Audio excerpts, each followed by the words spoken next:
Hermanos, que el Señor los continúe bendiciendo.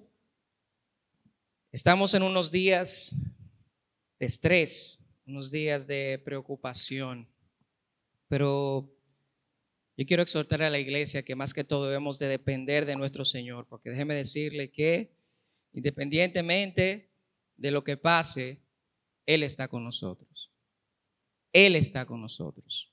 Yo quiero pedirte que por favor vayas conmigo al Evangelio de Juan. Continuamos estudiando este hermoso Evangelio, donde hemos descubierto ya muchas cosas hermosas acerca del carácter de Jesús. Desde la semana pasada estábamos viendo el capítulo 3, fuimos exhortados y, como ya dije, vimos algunas de las características de Jesús expuestas en esa porción de los versos del 31 al 36, capítulo 3, que llevamos varias semanas analizando el carácter de Jesús. Pues déjeme decirle que si usted estudia el libro de Juan, usted va a continuar haciendo lo mismo, porque habla de Jesús. Todo el Evangelio es una de las biografías, uno de los puntos de vista de Juan del apóstol Juan, y narra la vida de Jesús. Vimos cómo Él es Dios, cómo Él es de arriba, cómo Él es del cielo. Vimos que su testimonio es divino. También vimos que Cristo es aquel que comprueba la veracidad de Dios. ¿Quieres ver a Dios? Tienes que ver a Cristo Jesús.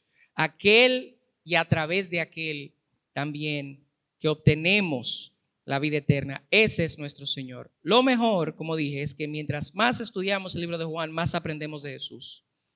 Todos aquellos que saben quién es Cristo, pero no creen en Él, déjenme decirle, necesitan conocerle y creer en Él para vida eterna. Eso lo dice claro.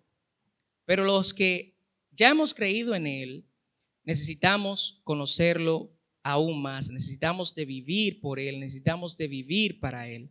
Yo voy a dar un ejemplo. Si usted es médico, usted debe de conocer bien de medicina para hacer bien su trabajo, ¿verdad?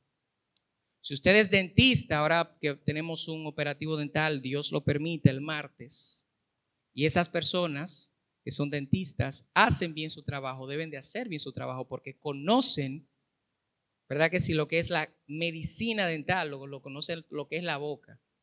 Si usted es chef, cocinero o cocinera, usted debe de conocer bien lo que son los alimentos y la cocina. Pues déjeme decirle que si usted es cristiano, entonces, de la misma manera, para usted ser buen cristiano, usted necesita conocer a Cristo Jesús.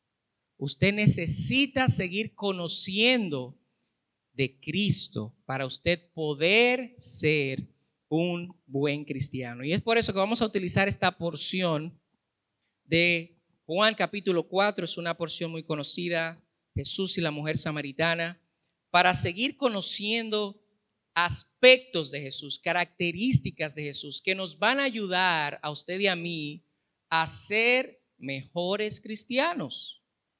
Conociendo a Cristo, usted y yo vamos a ser mejores cristianos. Entonces quiero que me acompañe, vamos a leer desde el capítulo 4, verso 1 hasta el verso 26, toda la historia, toda la conversación. A ver, ¿lo tienen? 4:1, digan amén.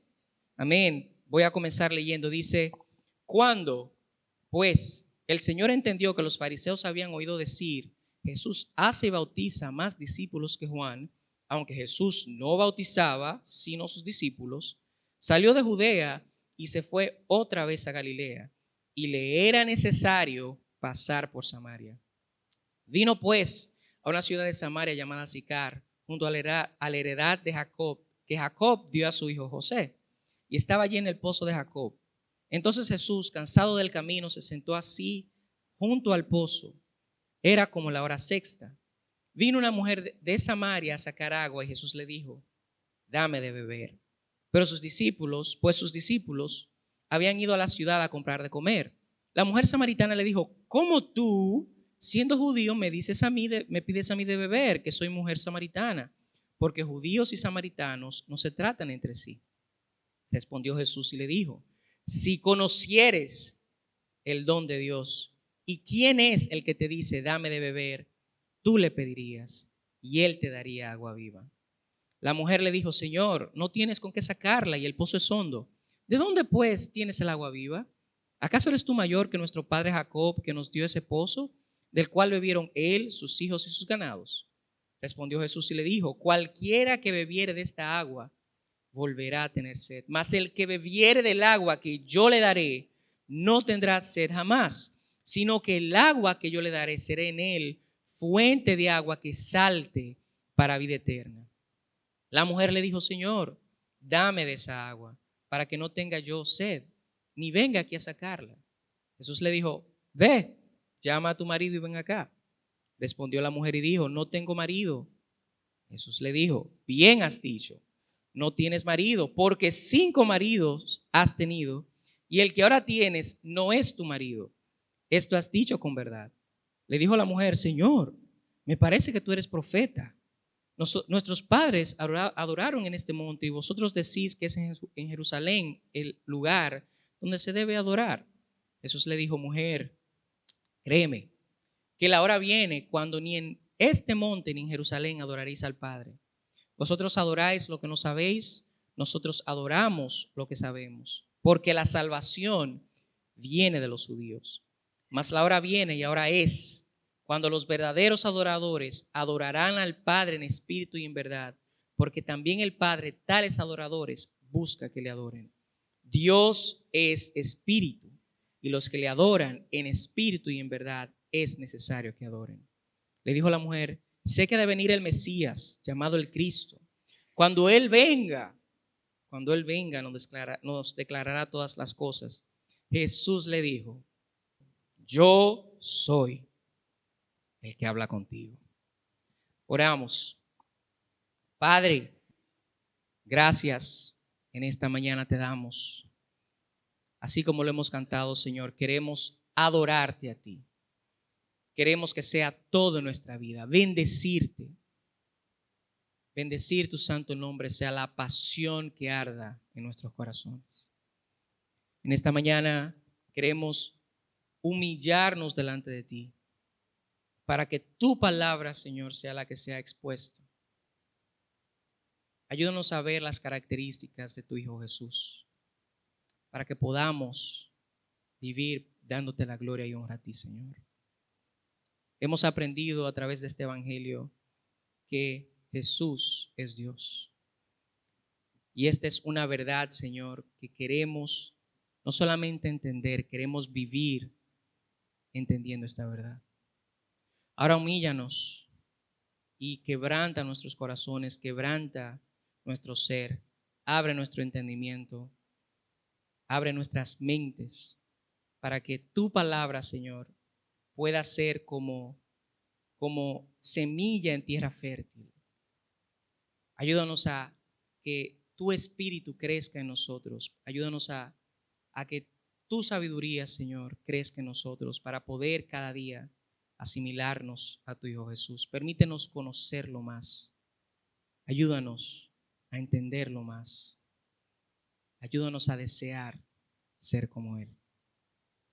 En esta mañana yo también me humillo delante de ti y te pido, Señor, que sean tus palabras y no las mías. En el nombre de Jesús. Amén y amén. Entonces, queremos seguir aprendiendo de Jesús. Esta historia es una historia muy hermosa. Como dije, es posible que muchos de nosotros la hayamos escuchado una y otra vez. Nos revela aspectos muy interesantes acerca de Cristo. Aspectos que usted y yo necesitamos conocer. La primera característica que Jesús tiene, que vemos de Jesús en esta conversación, es que, anótelo ahí en su hojita, es que Jesús tiene compasión y es compasivo para con toda la humanidad. Jesús es compasivo, tiene compasión por toda la humanidad. Desde el verso 1 al 4 quiero volver a leer. Dice, cuando pues el Señor entendió que los fariseos habían oído decir, Jesús hace y bautiza más discípulos que Juan, aunque no bautizaba, sino sus discípulos, salió de Judea hacia Galilea, ¿verdad? Y le era necesario pasar por Samaria. A Jesús le era importante, él debía de pasar por Samaria. La frase le era necesario quiere decir que Jesús tenía en su sabiduría, Jesús sabía que él debía de pasar por Samaria para tener esa conversación con esta mujer. Él sabía que tenía que hablar con esta mujer. Él debía de pasar por Samaria, debía de pasar por esa situación cuando aún, como sabemos, los judíos y los samaritanos no se llevaban entre sí. Las culturas judías, la cultura judía y la cultura samaritana tenían entre ellas muchas diferencias. Jesús, aún así, quiso pasar por Samaria. Habían 3 caminos para poder pasar por Samaria, para poder llegar de Galilea a Judea. Pero Samaria era el más corto. Y siendo el más corto, siempre era el camino que los judíos nunca querían tomar. ¿Por qué? Por las diferencias que existían entre ellos. Déjeme decirle que hay veces en nuestras vidas, hay momentos en los cuales usted y yo debemos de a lo mejor pasar situaciones como esta. Ir en contra de lo que dice la cultura, ir en contra de lo que dice el sistema. Como creyentes nos toca defender el evangelio, la palabra de Dios, y el sistema hoy en día es machista. El sistema hoy en día es pro aborto. El sistema hoy en día es feminista, porque ya el feminismo está, ya usted sabe, no sé si usted ha visto unos videos en México de unas feministas radicales que hasta bombas le tiran a la policía. El sistema es pecaminoso, el sistema es pro adulterio. Y usted y yo a veces tenemos que lidiar con ese sistema y muchas veces como creyentes le damos la espalda a esas diferencias con la palabra de Dios. Y usted y yo debemos de enfrentar estas cosas. No tenga miedo, usa la palabra, debata en amor cuando alguien tiene un punto de vista un tanto extremo. Yo recuerdo hace varias semanas en mi trabajo estaba impartiendo una clase a unos compañeros y entre la conversación dijimos, yo estaba diciendo que la mujer admiro a la mujer porque puede hacer más de una cosa a la vez, cosas que nosotros no podemos hacer. Hubo una compañera de trabajo que es una feminista que me llamó sexista por yo hacer ese comentario, me dijo que era sexista yo. Entonces fue algo que me sorprendió, o sea, lo que yo estoy diciendo es algo que es científicamente comprobado. O sea, hasta dónde está el extremo de las cosas. Cuando en realidad mi papel estaba haciendo alabándolas a ellas, ¿verdad? Alabándolas a ustedes las mujeres, porque pueden hacer cosas que nosotros no podemos hacer. Entonces, a ese punto es que estamos hoy en día y por eso tenemos que saber que vamos a enfrentar estas situaciones. No importa las circunstancias, no importa las circunstancias. Jesús no quiso evitar Samaria, él quiso pasar por ahí. Y cuando él pasa por Samaria, él dice, a él no le importó la circunstancia y las diferencias que habían entre los judíos. Él cuando pasa por Samaria, llega a Sicar, se topa con el pozo porque estaba cansado, se topa con esta mujer que viene a sacar agua. Y Jesús con ella, podemos ver claramente que él no fue prejuicioso. No tuvo prejuicios para con ella, no la rechazó. E incluso si usted ve desde el verso 7, dice, vino una mujer de Samaria a sacar agua y Jesús le dijo, lo primero que le dijo fue, dame de beber. El primero que se acercó, el primero que fue, el que inició la conversación, fue Jesús. Él no fue prejuicioso. Debemos de saber que Jesús, sin importar la raza, sin importar la condición social, sin importar el sexo, sin importar nada, la enfermedad, Jesús siempre fue amoroso, siempre fue afable, siempre fue amigable, siempre fue comprensivo y misericordioso. Con esta mujer él tomó la iniciativa y creó esa atmósfera de confianza. Debemos de notar que la mujer va a buscar agua, dice el verso Dice el verso 8, pues sus discípulos habían ido a la ciudad a comprar de comer. La mujer samaritana le dijo, ¿cómo tú, siendo judío, me pides a mí de beber, que soy mujer samaritana? Porque judíos y samaritanos no se tratan entre sí. Podemos ver, en el verso 6, y estaba allí el pozo de Jacob. Entonces Jesús, cansado del camino, se sentó así junto al pozo. Era como la hora sexta. Quiero hacer énfasis en esta hora, porque la hora sexta es lo que hoy conocemos como el mediodía. La mujer va a sacar agua al mediodía, o sea, a la hora de más calor. Usualmente, en la cultura judía, las mujeres iban a buscar agua en grupos y iban a buscar agua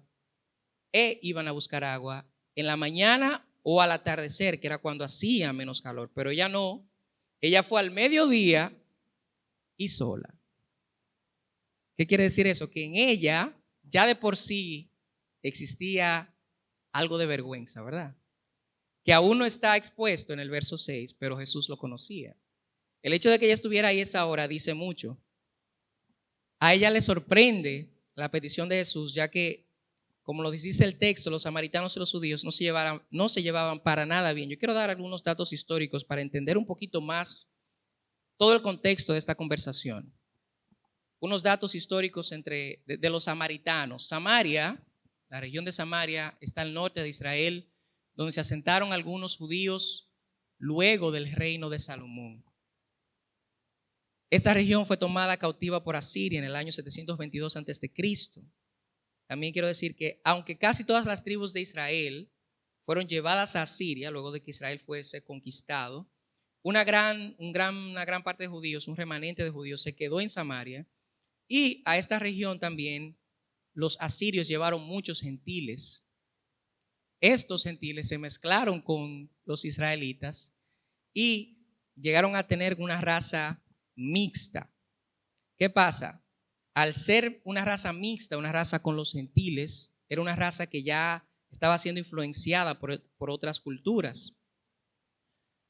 Y por eso los samaritanos, entre ellos la mayoría judíos, o sea, de descendencia judía, aprobaban únicamente como bueno y válido el Pentateuco. ¿Cuál es el Pentateuco? Pues los primeros 5 libros de la ley, que son Génesis, Éxodo, Levítico, Números y Deuteronomio. Ellos decían que esa era la única ley que se podía, y rechazaban a los profetas,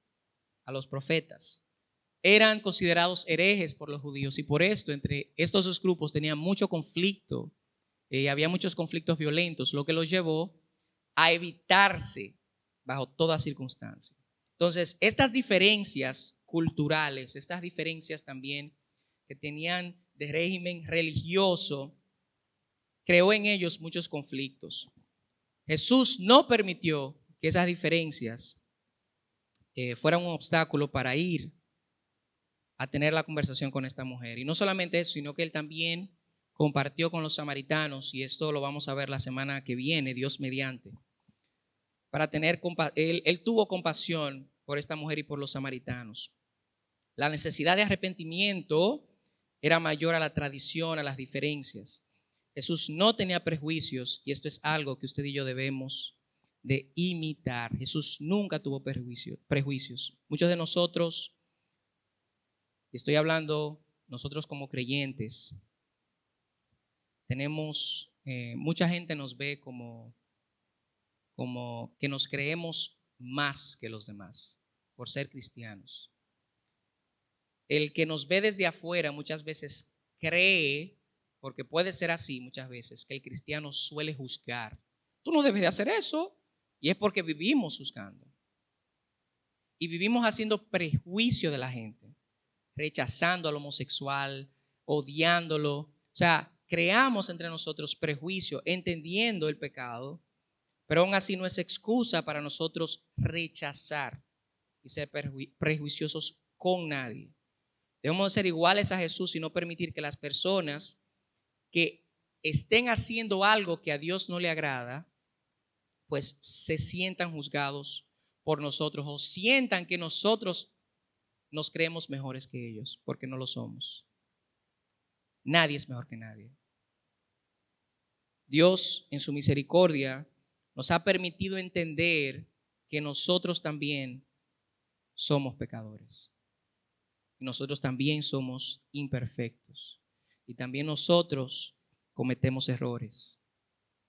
Y Él en su misericordia, como vamos a verlo aquí en este texto, es la clave para que podamos ser limpios y libres de ese pecado. Él no fue prejuicioso con la mujer samaritana. La segunda característica que vemos de Jesús es que Él es el pozo de agua viva. Él es el pozo de agua viva. Y esto está en los versos del 10 al 14. Respondió Jesús y le dijo a la mujer: si conocieras el don de Dios y quién es el que te dice dame de beber, tú le pedirías y Él te daría, ¿qué dice el verso 10? Y Él te daría agua viva. La mujer le dijo: Señor, no tienes con qué sacarla y el pozo es hondo. ¿De dónde pues tienes el agua viva? ¿Acaso eres tú mayor que nuestro padre Jacob, que nos dio este pozo del cual bebieron él y sus hijos y sus ganados? Respondió Jesús y le dijo: cualquiera que bebiere de esta agua, hablando de la del pozo, ¿verdad?, volverá a tener sed, mas el que bebiere del agua que yo le daré no tendrá sed jamás, sino que el agua que yo le daré será en el fuente de agua que salte para vida eterna. Jesús es el pozo de agua viva. Y yo quiero preguntar, quiero aclarar el término agua viva. ¿Por qué Jesús es el agua viva? Y preguntándole a la iglesia, ¿qué es el agua? ¿Qué hace el agua? Pues el agua, primero, usted y yo tenemos que tomar agua, ¿verdad? Todos los días. El agua, la gente dice que el agua es vida.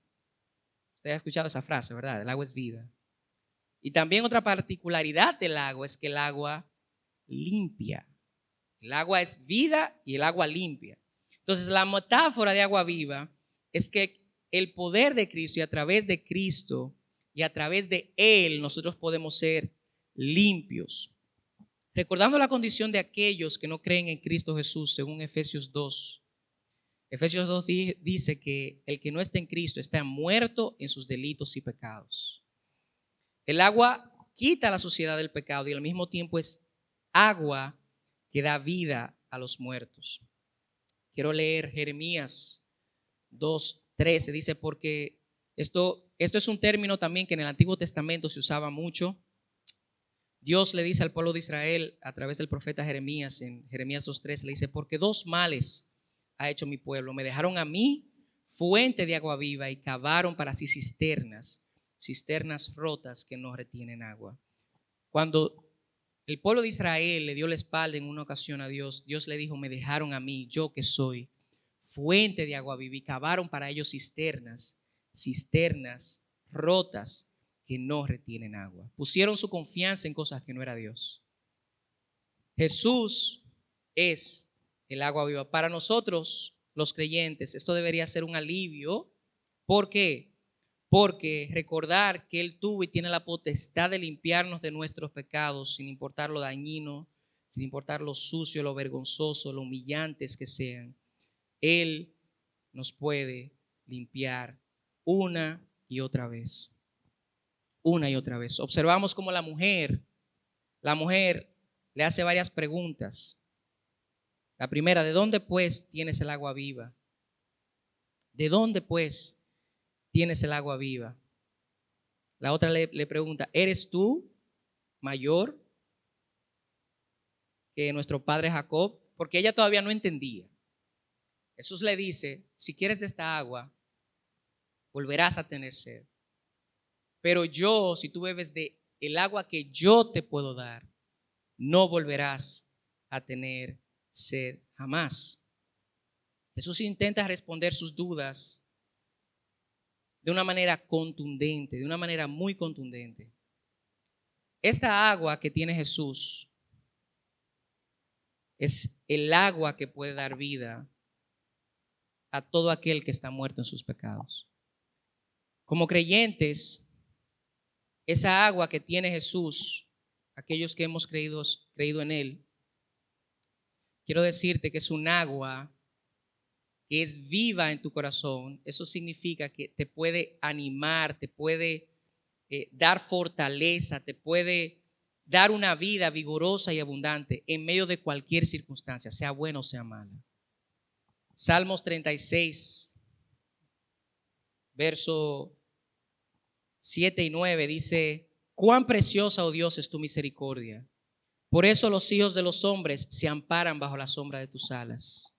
Será completamente saciado de la grosura de tu casa y tú le abrevarás del torrente de tus delicias, porque contigo está el manantial de vida. En tu luz veremos la luz. En momentos de tensión, en momentos de dolor, en momentos de estrés, en momentos de aflicción, déjeme decirle que Cristo Jesús es agua viva para nosotros. Cristo Jesús es agua viva para nosotros. Juan 3:7-37 dice: en el último y gran día de la fiesta, Jesús se puso en pie y alzó la voz diciendo: si alguno tiene sed, ¿qué le dijo Jesús? Venga a mí. ¿Y qué dice? Y beba. Jesús es el agua viva. Cuando recibimos el agua viva de Jesús, esta agua se convertirá en una fuente que salte para vida eterna dentro de nosotros. Porque la vida de un cristiano es abundante, y no estoy hablando de posesiones materiales, sino que la vida de un cristiano está llena de paz. La vida de un cristiano está llena de confianza en el Señor. La vida de un cristiano está llena de misericordia. La vida de un cristiano está llena de perdón, está llena de gracia. Esa es la vida abundante que obtenemos a través de Cristo Jesús, sin importar las circunstancias.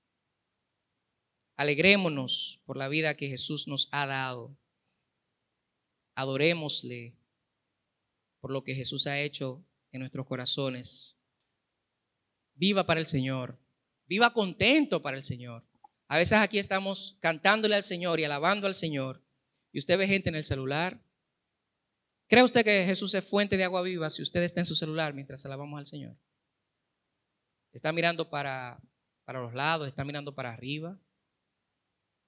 Tratemos de reflejar esa alegría que Cristo nos ha dado a través de Cristo Jesús, que Dios nos ha dado a través de Cristo. Recuerde que Cristo es el pozo de agua viva y tenemos más que razones para poder alabarle, glorificarle, adorarle. La tercera característica que está en Cristo Jesús que vemos en esta conversación es que Él conoce hasta lo más oculto en nosotros. Él conoce hasta lo más oculto en nosotros. La mujer le dijo en el verso 15: Señor, dame de esa agua. Ella todavía no entiende de qué agua es que Jesús le está hablando. Agua de vida eterna, fuente de salvación. La mujer le dije: Señor, dame de esa agua para que no tenga yo sed, ni venga aquí a sacarla. Ella aún no entiende, ella aún no comprende. Jesús, la respuesta de Jesús, para que ella entienda que la necesidad que ella tiene en su vida no es física. La necesidad que ella tiene en su vida no es solamente de esa agua, de ese pozo. Él le hace la pregunta y le dice: llama a tu marido. ¿Para qué? Para que ella entonces le responda. Obviamente ella le dice: Señor, en el verso 17, no tengo marido. No tengo marido. Jesús le dijo: bien has dicho, no tengo marido, porque 5 maridos has tenido, y el que ahora tienes no es tu marido. Esto has dicho con verdad. Cristo la enfrenta y le hace esta pregunta para que ella pueda entender que la necesidad de la que Cristo estaba hablando no es la del agua del pozo. Ella tiene una necesidad porque ella vive en pecado. Ella tiene una vida que necesita ser redimida por Cristo Jesús. La razón de él confrontarla es hacerla entender que su real necesidad está por encima de lo que ella veía, está por encima de lo físico, está por encima de lo terrenal. La verdadera necesidad que tiene la humanidad es espiritual. Esa es la verdadera necesidad que tiene la humanidad, es espiritual. Jesús conocía el pasado de esta mujer. Y al Jesús revelarle su vida íntima de los 5 maridos que ella ya había tenido, más otro hombre con el que estaba, que era su sexto, y que no era su marido, Le estaba ayudando a entender que hay algo más en ella que debía de cambiar. Usemos este pasaje para recordar, esta porción para recordar algo muy importante que a veces se nos olvida. Y es que Cristo Jesús conoce todo de nosotros. Nos conoce por completo. No hay nada que podamos esconder de Él. Todos nosotros, y cuando digo esto, todos nosotros, todos aquí, tenemos algo que en estos momentos puede ser, es algo oculto, algo pecaminoso, algo vergonzoso, doloroso. Y Jesús sabe exactamente qué es. Recordamos a Job, luego de que va a Dios en oración, le dice: Señor, conozco que todo lo puedes y que no hay pensamiento que se esconda de ti. Es posible que usted y yo en estos momentos estemos pasando por algún momento de confrontación, estemos lidiando con algún pecado, estemos batallando, tengamos una lucha interna. Recuerda que nuestro Dios la conoce y Él espera y Él anhela, porque eso era lo que Él buscaba con la mujer samaritana, que ella creyera, entendiera que Él conocía sus luchas, conocía su pasado. También nosotros debemos entender que esos pecados ocultos son conocidos y que debemos de llevarlos a nuestro Dios. Debemos de debemos de arrepentirnos de ellos. Porque si usted cree que si usted está engañando a Dios con eso oculto, pues déjeme decirle que no es así. Una de las maneras de enfrentar el pecado es confesándolo y dejando de hacerlo. Cuando confesamos el pecado, sale como ese peso de 1000 libras de nuestros hombros. Cuando confesamos la verdad, te invito a que sea cual sea tu pecado, vayas y lo pongas delante de nuestro Dios para que puedas ser libre de él. Cristo nos conoce demasiado bien, demasiado bien. Por eso que debemos de conocerlo y por eso estamos estudiando esta porción. Ya van 3 características, ¿verdad?, que hemos aprendido de Cristo Jesús. La número 4 es aquel que nos permite adorar a Dios verdaderamente. Y esta porción es una porción muy conocida, pero una porción que tiene tanto que decir en ella. Y precisamente toda esta semana que la he leído y releído, ha sido de gran impacto a mi vida el poder desmenuzarla y entenderla con mucho más claridad. Jesús es aquel que nos permite adorar a Dios verdaderamente. ¿Por qué? En el verso 19, cuando la mujer le dice: Señor, me parece que tú eres profeta, luego de que Jesús, ¿verdad?, le muestra sus pecados, le dice: nuestros padres adoraron en este monte y vosotros decís en Jerusalén es el lugar donde se debe de adorar. Jesús le dijo: mujer, créeme que la hora viene cuando ni en este monte ni en Jerusalén adoraréis al Padre. Vosotros adoráis lo que no sabéis, nosotros adoramos lo que sabemos, porque la salvación viene de los judíos. Mas la hora viene y ahora es cuando los verdaderos adoradores adorarán al Padre en espíritu y en verdad, porque también el Padre tales adoradores busca que le adoren. Dios es espíritu y los que le adoran en espíritu y en verdad es necesario que le adoren. ¿Qué respuesta? Porque después que ella se da cuenta que con quien habla es alguien especial, alguien diferente, alguien con un conocimiento especial, que es Jesús, ella como que le quiere poner la pregunta y quiere hacerle la pregunta acerca de: ya que conoces tanto, ya que sabes tanto, ¿dónde? Le hace el comentario: ustedes adoran nosotros adoramos aquí, ustedes adoran en Jerusalén. Él le quiere ayudar a entender. Gracias a Él y por Él ya no importa el lugar donde se adore. La hora viene, dice el verso 21, cuando ni en este monte ni en Jerusalén adoraréis al Padre. No importa el lugar, no importa el lugar. Cuando Jesús dice, le dice en estos cuatro versículos, le está diciendo fundamentalmente cuatro cosas que quiero que anotemos ahí. La primera cosa que le dice a la mujer samaritana es que no importa el lugar donde se vaya a adorar a Dios. La adoración de Dios, déjenme decirle, no está limitada solamente a cuatro paredes, no está limitada solamente a un templo, no está limitada a un altar. Si usted cree que estas cuatro paredes es la iglesia, usted está equivocado, porque la iglesia somos usted y yo. La iglesia somos usted y yo, y si usted y yo decidimos juntarnos y alabar al Señor aquí en el patio, pues ahí está la iglesia. Si usted y yo decidimos juntarnos en una marquesina a alabar al Señor, ahí está la iglesia. Y usted sabe quién permite eso, que eso se pueda hacer ya, porque antes, si usted quería adorar a Dios, usted tiene que ir al templo.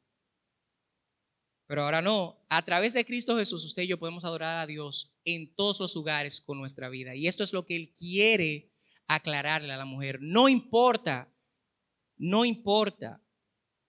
Vendrá el momento y viene el momento en la que no importa el lugar donde podamos adorar a Dios. Ni en este monte, ni en Jerusalén, no importa. Podemos adorar a Dios en todos los lugares. ¿Usted sabe quién es el que permite eso? Es Cristo Jesús. Es Cristo Jesús. Ya esto no es así. Lo segundo que le dice Jesús en esta porción, en el verso 22, es que la salvación viene de los judíos. Usted lo va a ver. Los samaritanos también esperaban al Mesías. Cuando Jesús le dice, vosotros adoráis lo que no sabéis, los samaritanos, con influencia judía, porque eran descendientes de judíos y de gentiles, tenían un conocimiento limitado de Dios, porque, como dije, solamente conocían como verdadero los primeros 5 libros de la Biblia, los primeros 5 libros del Pentateuco, ¿verdad? Entonces, Jesús le dice, ustedes solamente conocen esa parte, conocen lo que no saben porque no tenían un concepto completo de Dios. Pero déjame decirte que la salvación viene de los judíos. Le está dejando saber a ella que la salvación, el Mesías prometido, aquel que iba a salvar al pueblo, iba a provenir de los judíos. La tercera cosa que le dice en el verso 23 es que a través de Cristo es que se puede verdaderamente adorar a Dios. Nótelo ahí, a través de Cristo es que se puede ser un verdadero adorador. Mas la hora viene y ahora es cuando los verdaderos adoradores adorarán al Padre en espíritu y en verdad. Durante toda la conversación, Jesús le ha venido diciendo, yo soy el que te puede dar agua viva, yo soy el que si bebes de mi agua no tendrás sed, yo también conozco tus pecados. Jesús le está diciendo, a través de mí, todos podrán ser verdaderos adoradores.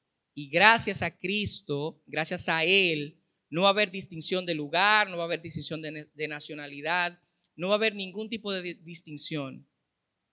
Cualquiera que reconozca a Cristo Jesús como su Salvador puede ser un verdadero adorador de Dios. Y esto es lo que le está diciendo en esta porción.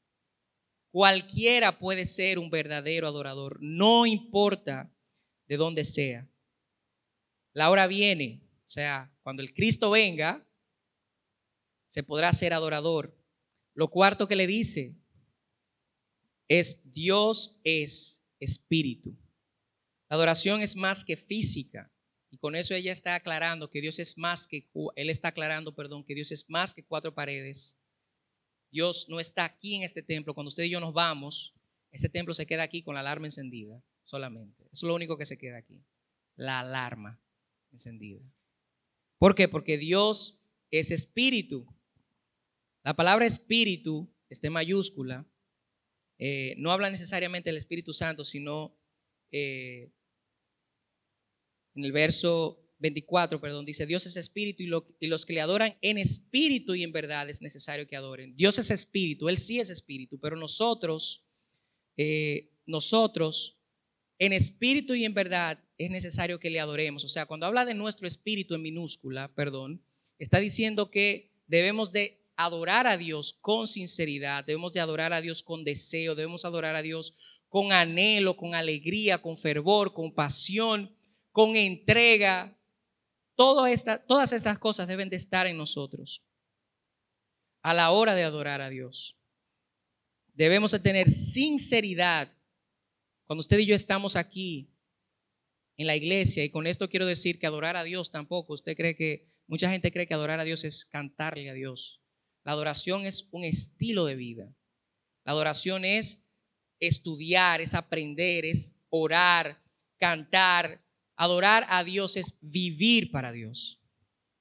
Eso es, y eso usted y yo lo podemos hacer aquí, lo podemos hacer en nuestra casa, lo podemos hacer en nuestro trabajo, lo podemos hacer en todos los lugares en donde estemos. Porque Dios es espíritu.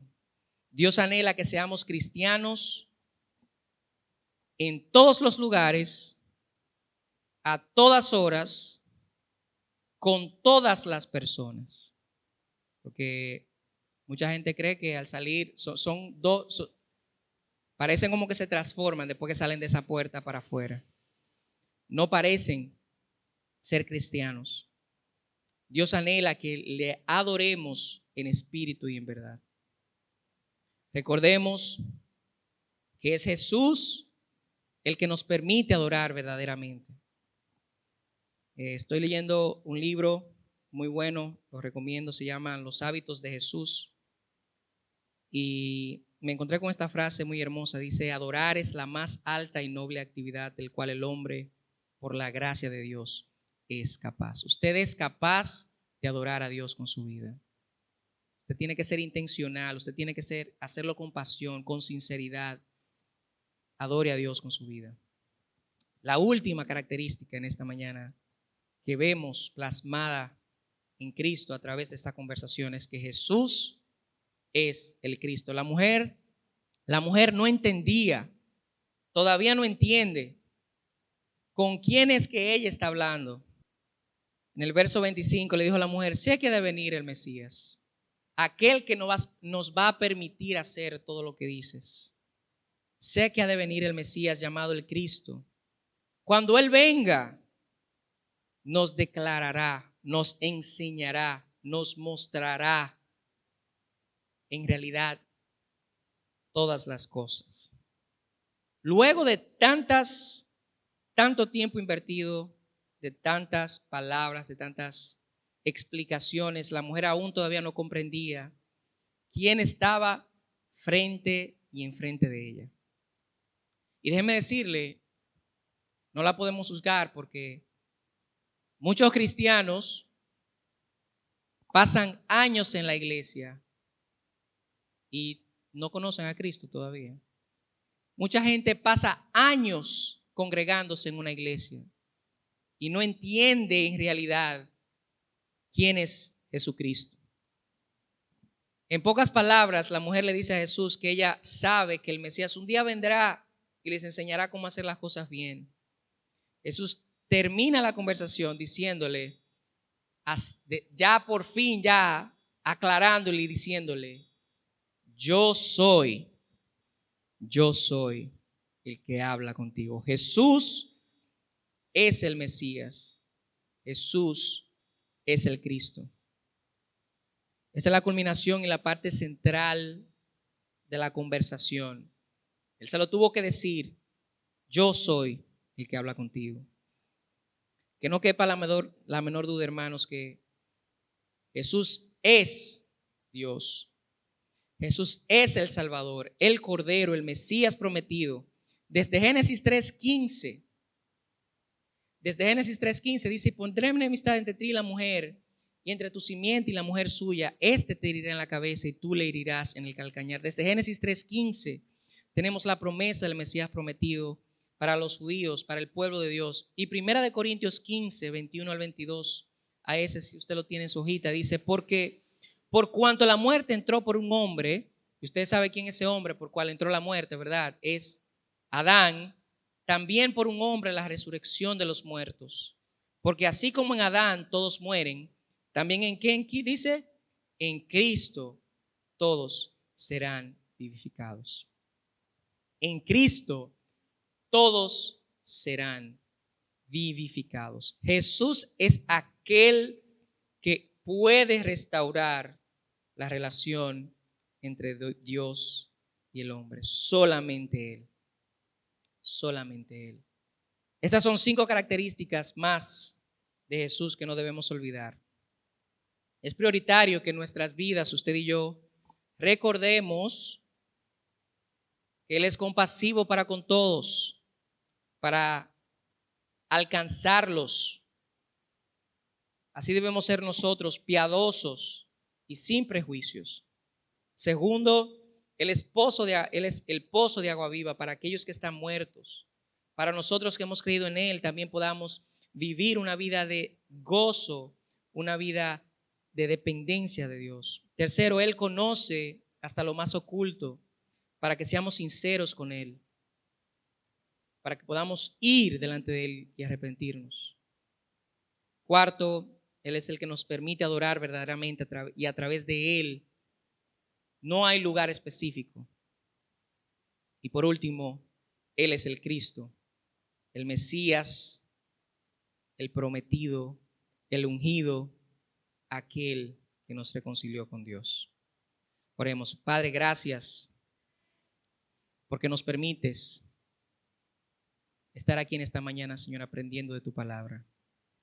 Qué bueno es poder ver cómo tu Hijo Jesucristo se entregó y dio tanto amor para la humanidad, una humanidad caída, una humanidad que lo rechazaba.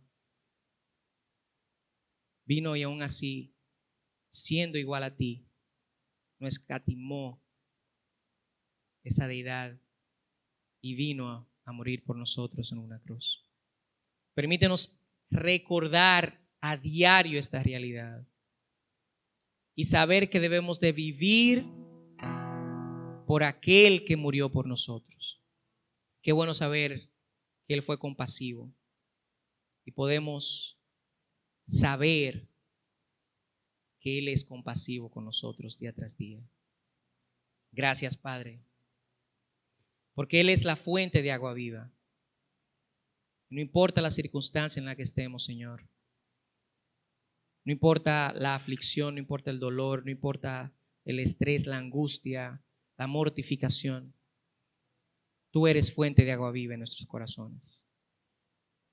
También, Señor, queremos recordar que tú nos conoces bien y conoces lo más oculto en nuestros corazones.